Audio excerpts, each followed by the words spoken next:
7-year-old Ariana Uberti was found dead in her bathtub, strangled to death and sexually assaulted in April of 2009. And you knew because it didn't look good. She was not moving at all. It was really bad. Homicides, in this case, it means that it was not accidental. John Billingslea is described as a family acquaintance. Also sexual assault in the first degree under a separate theory of penetration. You killed that baby, you'll never see a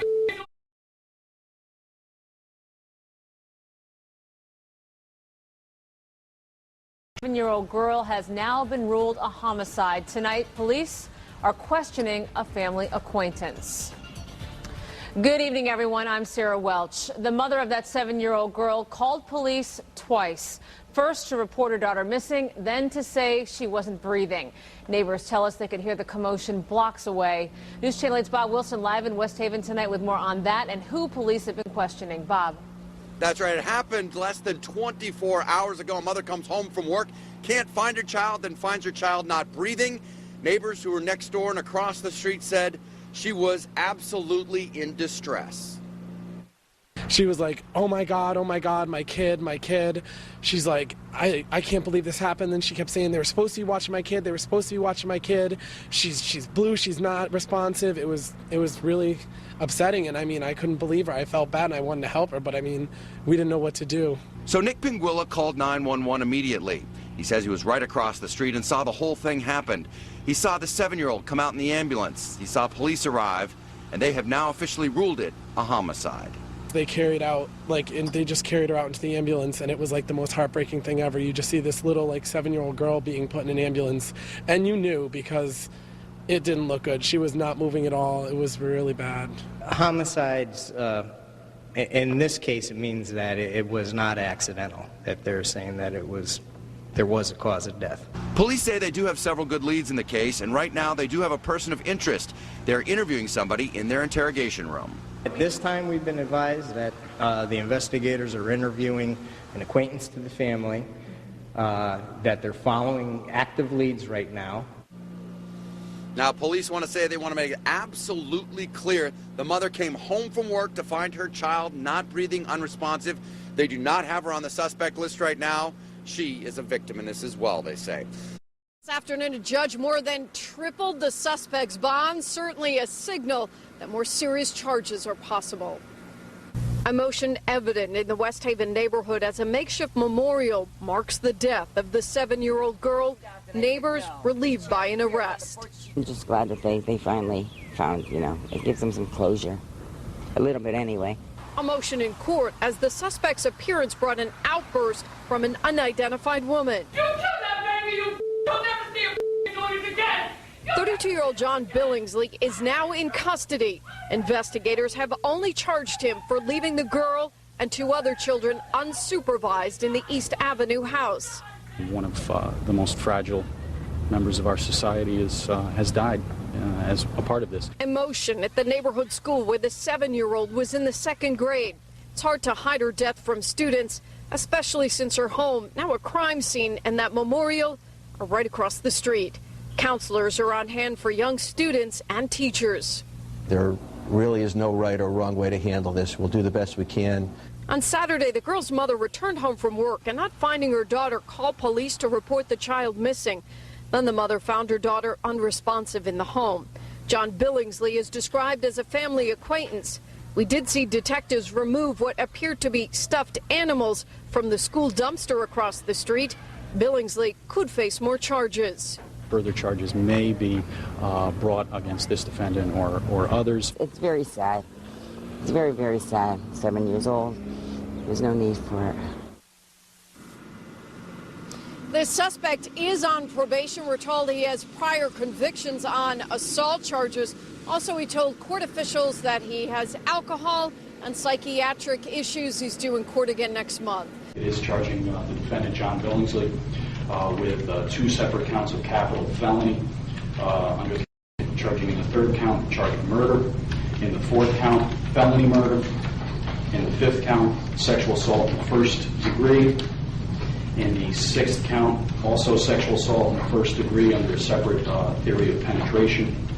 The 7th count, The state is charging him with risk of injury under subsection 2 of 53A 21A, and the 8th, 9th, and 10th counts of the information are originally charged charges of risk of injury under subsection. Mr. Billingslea is currently under bond of $1 million in light of the increase in the charges here and the obvious increase in potential exposure of this defendant under these charges, particularly the 2 charges of capital felony.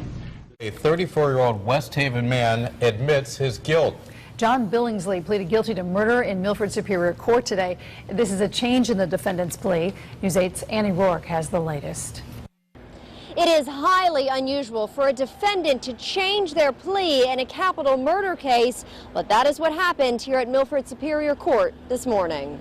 34-year-old John Billingslea is accused of raping and strangling 7-year-old Ariana Uberti back in March of 2009. He was left to babysit, and the little girl's mother came home to find her body in the bathtub of their home on East Avenue in West Haven. Today, Ariana's family walked down the court steps, accompanied by State's Attorney Kevin Lawlor. I think it's safe to say they're doing about as well as could be expected under a situation as horrific as this. But in a surprise twist to the case, today Billingslea admitted he did it, pleading guilty to murder and capital felony, even though the death penalty is still on the table.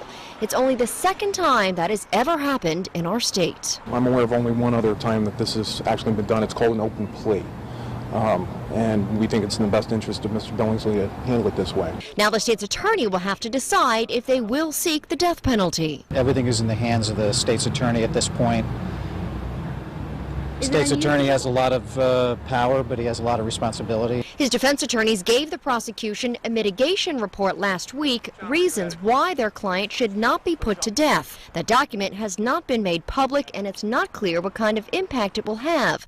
There is an abundance of evidence, including DNA, linking the defendant to the crime. Changing his plea may be a Hail Mary pass to try to avoid the inevitable. We'll have to wait and see if it works. A plea of guilty, an open plea in this case, is a huge step for the defendant to take, and we know that Attorney Lawlor will recognize that, and hopefully he'll do the right thing in this case. That decision on the death penalty will have to be made in the next couple of weeks. They will have the announcement here at court on August 19th. Kara, it's what's called an open plea agreement. The person the person accused actually says he's guilty, but the prosecutor still has the option of going after the most severe punishment, the death penalty.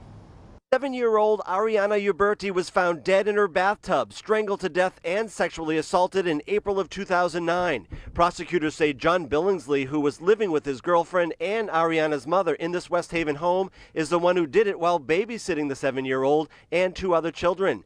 Billingslea first denied hurting Ariana, but today in a plea hearing admitted he murdered and sexually assaulted the child.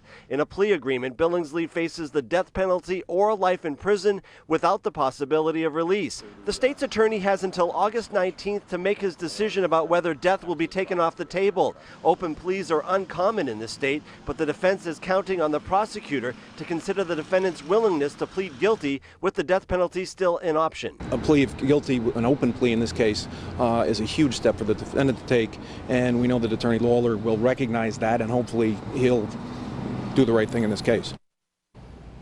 And Ariana's mother was inside the courtroom this morning. She would not comment outside, but inside the courtroom, she did break down several times while prosecutors were going through some of the facts of this case. Now, again, the prosecutor will announce his decision about whether to pursue the death penalty on August 19th. Today, prosecutors at Milford Superior Court decided not to seek the death penalty for 34-year-old John Billingslea. Keith Hughes live in News 8 Control tonight with more on the reasons behind that decision. Keith? All right, Darren and Sonia, State's Attorney Kevin Lawlor says he weighed several different factors in making his decision. Among other things, what would be in the best interest of the victim's family. The decision means 34-year-old John Billingslea will spend the rest of his life in prison without the possibility of parole.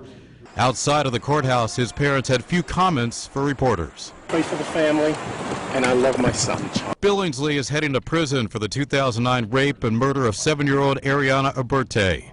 He was babysitting the girl while her parents were working. Billingslea, who had already admitted to the crime, apologized for his actions in court today.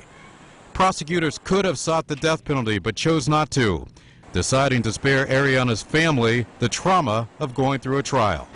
But it was as much a product of the compassion of not just the state's attorney, but a mother who I think showed a lot more wisdom and compassion than maybe a typical person in the public would show. Ariana's mother left the courthouse surrounded by family and friends. Just thank everybody for their support and also for respecting our privacy. And today's decision was not the first out-of-the-ordinary one in the Billingslea case. You might recall earlier this month the convicted killer admitted his guilt in the case rather than go to trial. Back to you.